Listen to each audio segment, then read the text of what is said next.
I braved going outside with all the jets. It's a beautiful morning.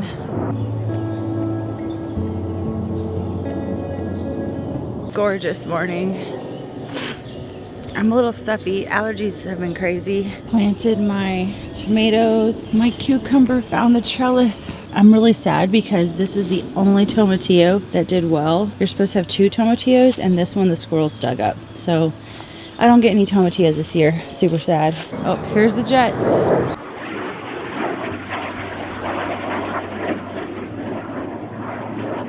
It's been kind of a rough week. Last week I had a lot of human interaction and a lot of YouTube stuff, which I love the YouTube stuff, but I'm feeling like maybe I got excited and the frequency is a little bit more than I can handle, especially since I am now joining again the Gonzales Methodist Church on Sundays. 2 Sundays a month. I drive about an hour, a little over an hour, and lead worship. I'm kind of like equipping their team to kind of take over. They have not had a worship leader in a while. The jets are like so annoying. That was something that I was hoping I wouldn't have to deal with anymore when we moved, but we literally live right next to an Air Force base, which is why I don't tell people which base it is, because I can walk to the base. So I've been a bit exhausted, just like, you know, needing some time to be in solitude. Like, I have to have that time to just recharge.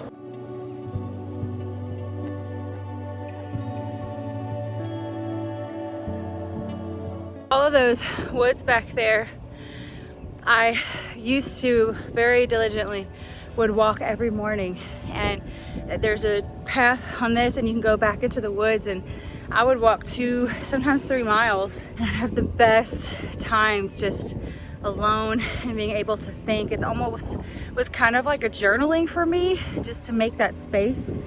I gotta do it again. I gotta start waking up early to do that. A lot of people think introversion means they don't like people so much. And it's not that I don't like people, because I love people. I would not be in ministry if I was not a people person, but it means that you recharge alone. I don't recharge around people.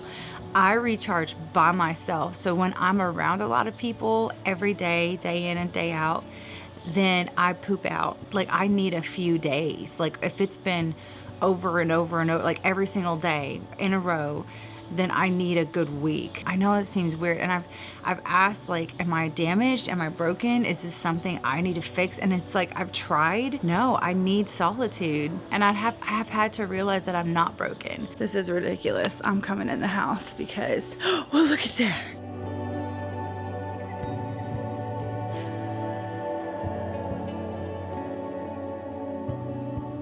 Wesley is getting so handsome and so big, and he's wild. He is a wild one. It's just crazy right now with the jets. So many years I thought that I was a broken individual, that there was something I needed to do to be better about my energy levels with folks. I've been slowly learning, Wesley, don't mess with that, please, that I'm not a broken person, and that the reason that I get pooped out is because I love very deeply. I think the same amount of curiosity I have as an Enneagram 5, I have about people. I want to hear their stories. I want to hear what they're about. And I can do that, but just very limited during the week, because I am so into it. I'm so into them. I'm so hanging on to every part of their story, because I don't want to forget, because I feel it could be dishonoring to them if I forgot part of their story. And so I poop myself out if I do too much in a week. It's because I love people greatly that I am needing that time alone to recharge and recalibrate and put all the thoughts down on a page. Journaling has become, for my whole life, I mean, now I know why I do what I do with journaling, but my entire life I took time and I made space to organize everything that's going on here on paper. And there's a lot that goes on in my head. Some of y'all may know, I've got, like, I'm sure I'll see this on the big screen, something is probably attached to my eyelash. That's the only thing with these eyelashes, like lint and stuff, gets on them. They're coming off today. Filming's a little different because it's a piece of plastic, right? Like with a lens on it and glass. Last week, not only was I filming a lot, but I actually was having face-to-face encounters a lot. Wesley, no, no. You're being wild. You need to stop. He is tearing up my yoga mat. Ooh, I need a can of air is what I need. That helped Count Zinzendorf. Speaking of Count Zinzendorf, it's his birthday today. It's baby Count's second birthday today. Can you say hi to the people? Say hi, Count. Look, right here. Count, right here. Right here, look up. He's not happy about Wesley. They're trying. He's trying. He's done. He's like, it's my birthday. I can cry if I want to. Oh, there it goes. Wesley, it's his birthday. I can't love people well if I'm not taking care of myself. The Bible says to love others as you love yourself. If you aren't loving yourself enough to give yourself time to recoup, then you can't love other people well. That's important. And a lot of people feel like that's a blasphemous thing to say. It's in the word. And cue the cat using the restroom right now. Good boy, Wesley. I think it's very, very important. In your journal, I think journaling's a great place to do this because otherwise it gets too jumbled and just thinking about it. I don't know why I got on this whole tangent. Maybe somebody needs to hear this. Somebody's gotta need to hear this. I'm sure I'm not the only person that's like this. The whole point was it was just a really rough week. My mom had a few strokes last week and her surgery was yesterday. And so yesterday morning we were all praying and I was just, it's hard, like when someone goes into a major surgery like that to get out clots in their arteries. I mean, a lot of things can go wrong. So it was very stressful, very high emotion. So it was a pretty stressful day. And then on top of that, not getting to recalibrate from the entire last week of human interaction. But having that time in the morning, like I need that time in the morning to just be with the Lord and get quiet, just to be with him. We are human beings. A lot of times we have our devotional time and we just do. Sometimes he just wants to sit with you. He just wants to be with you. You know how you have those relationships where you're just like so close and you're so comfortable that you can just sit with each other and not say anything? You don't even have to say anything because you know each other so well. Like that. That is what the Lord desires with each of us. And of course there's beautiful conversations and deep conversation that happens when you do open your mouth, but that's what I need on the daily. I have to have that. My introversion is not a bad thing. It's not a bad word. It's not an excuse to not hang out with people, because I do hang out with people, knowing that I have got to have some solitude. There's a difference between solitude and isolation. Isolation, you're really by yourself. Solitude to me is me with the Lord. Yeah, I don't know who needed to hear that, but you're not broken. If you need time to recalibrate, you're not damaged, you're not good enough. That's a lie. The enemy's tried to tell me that I'm not a good enough person to be in the position that I am. My dad's calling. I gotta check on this. Might be from my mom. Okay. Love you too, Daddy. Praying for my mom. Her recovery's she's having a hard time with her recovery. But this is like kind of everywhere, and I just really wanted to encourage people that might be similar to me, that feel like they really need a lot of time and space to recalibrate after human interaction, that it's okay. Like, you're fine. Please give yourself that time. It's hard to find time, especially for me.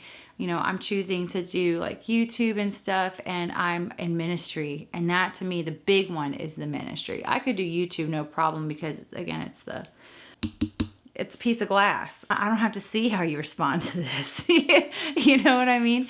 Just be kind to yourself and show yourself grace. The same grace that you would show somebody else, because you would, because I would. Give that to yourself. You cannot love other people well until you love yourself well. That's biblical. Let me just pull up the scripture. Matthew 22:39. Okay, so this talking about the guy who's like, hey, what's the greatest commandment? And it talks about the Shema, like love the Lord your God, which is on my necklace. The second, you shall love your neighbor as yourself.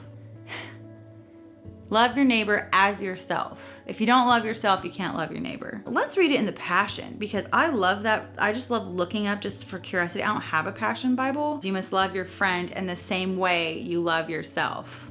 So if you are not loving yourself, giving yourself grace, giving yourself mercy, allowing yourself time to process, how are you supposed to do that for somebody else?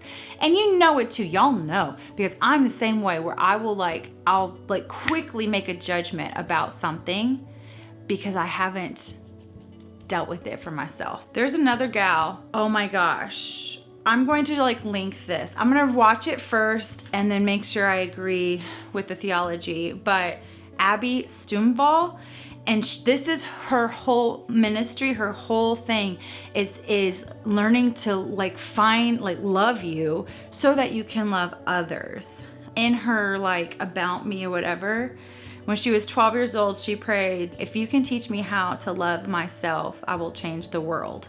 Because she suffered with like a lot of depression and stuff, and I can so quickly, I have this thing where if I get anxious, I can spiral down into depression real quick, and it's really hard. Like there's a cycle and a rhythm, and I'm now very aware of when that starts so that I can, nope, we don't need to go there. Journaling really helps with that. I'll try to link her teaching of learning to love yourself well and her website. She's the one when I was like, ooh, this is a thing, that I was told to by a sweet friend Thomas. He said, you need to check out Abby. He gave me some of her CDs at Bethel once, and man, it's been so life-changing and wonderful. The one thing that is laced through every single one of my videos is joy. I love joy. I love to be happy. I made a whole devotional called Joy Journey. Joy is what we desire. Like, we love joy. I mean, comedy is funny. Nowadays, I can't even watch comedy because it's just so raunchy, but I really enjoy the movie Secret Life of Walter Mitty. It's very clean and it's hilarious to me. I love to laugh. So if this can be a space where we can find our way to joy, the joy side, on the other side is peace. Peace and joy are the like two sides of the same coin. If you don't have that peace, if you don't carry peace, there's no way that you can truly enter into the joy that you desire so much. If we can get to these places and acknowledge them and say, ooh, I don't really have peace here, I'm not settled here, then that's gonna help your joy. So that's why I wanted to introduce this thing of, if you're an introverted person and if you ever felt like I'm damaged and I'm not good enough, that is ridiculous. And I want to invite you to really reconcile this with yourself and with God, and to find peace in that area so that the joy can come in. That's all I want to do. I want to share that. I feel like this space is a ministry for me. I have the opportunity to just say something that might help one person. It might just help one person, and that is okay with me. I just want to make a difference one person at a time. Thank you so much for spending your time with me today, listening to me ramble and process. I really do pray that you will join me in finding peace and loving yourself so that you can love others, and in that the joy will come. I promise. I love y'all so much, and I will see you tomorrow with a journal page. Ooh, this is perfect. We should do it about changing the inside. Chrysalis. Ooh, oh, I'm excited. Okay, I gotta stop. All right, love y'all. Bye. Can we just discuss how cute this old man is on his tricycle? That's gonna be me. When I'm old one day, I'm gonna have a tricycle.